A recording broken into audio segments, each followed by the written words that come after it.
علیکم ګرانو زده کوونکو، خدای دې وکړي چې ټوله به روغ یاست، جوړ به یاست تر دې وخته پورې. خدای دې وکړي چې خپل تېر درس به مو ویلی یې، سوپله به مو تکرار کړي او زده کړي به مو یې. نن ورځ موږ راځو خپل د تېر درس ادامې ته راځو، خپل تېر درس ته ادامه ورکوو. موږ د کال موسمونو درس ویلی چې هغه مو نیمه ویلی، نیمه برخه یې پاته سوله. نو نن ورځ موږ راځو د هغه تېرې برخې د خپل درس پاتې برخې هغه تېرې برخې ته ادامه ورکوو. تاسو خپل کتابونه خلاص کړئ، د کال موسمونو درس راواړوئ او صفحه هم 9.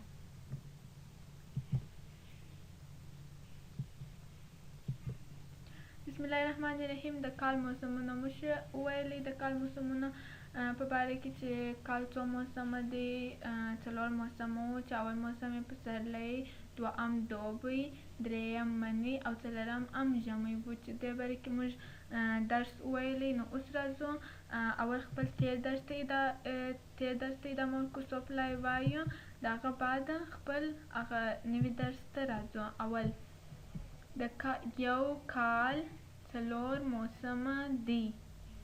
یو کال 4 موسمه دی: پسرلی، دوبی، منی او ژمی.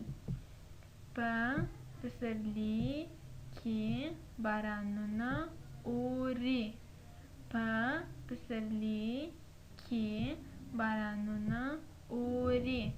په دوبي کې هوا توده او میوې پخیږي. په دوبي کې هوا توده او میوې پخیږي. نو ګرانو زده کوونکو دا زموږ تېر درس و. اوس راځو خپل نوي درس ته چې دا خپل زموږ نوی درس د مني څخه شروع کیږي. خدای دې وکړي چې تاسو به په دا تېر درس کې کوم مشکل نه لرئ او څو پله به مو تکرار کړي. اوس راځو خپل نوي درس ته. اول یې زه وایم چې ما ویلي، دوهم پله مې تاسو ما سره تکراروئ.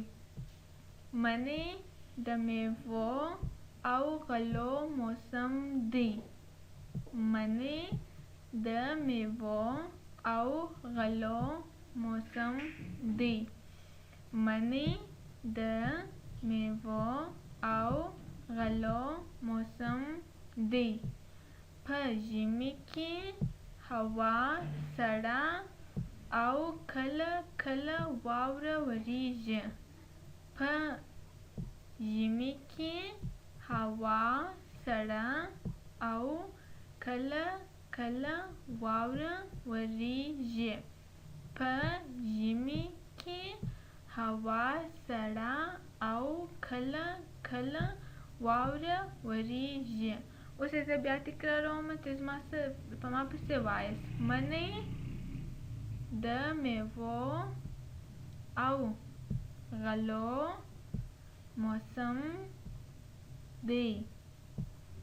منی د میوو او غلو موسم دی.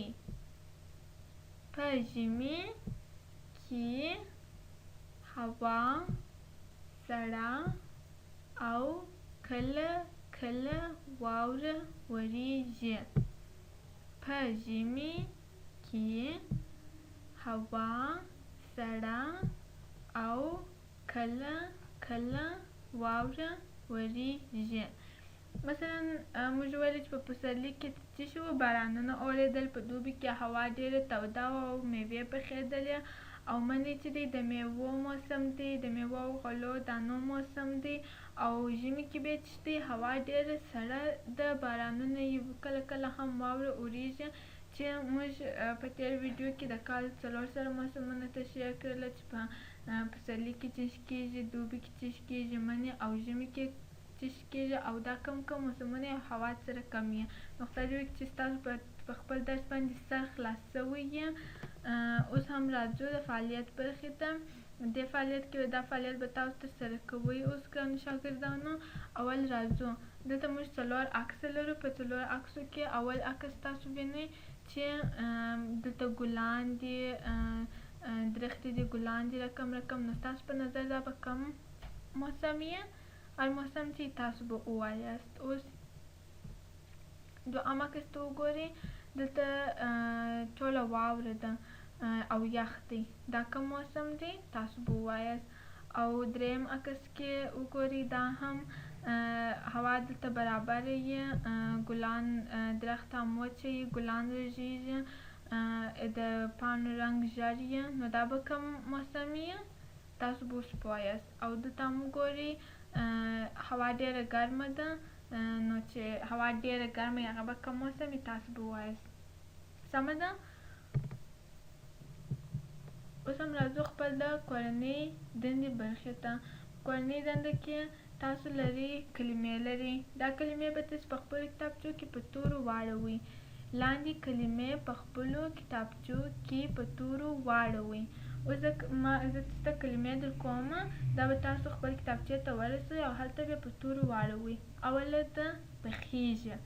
پخیږي کلمه به تاسو په تورو واړوئ. خې د څو تورو څخه جوړه ده؟ 1 2 3 4 5.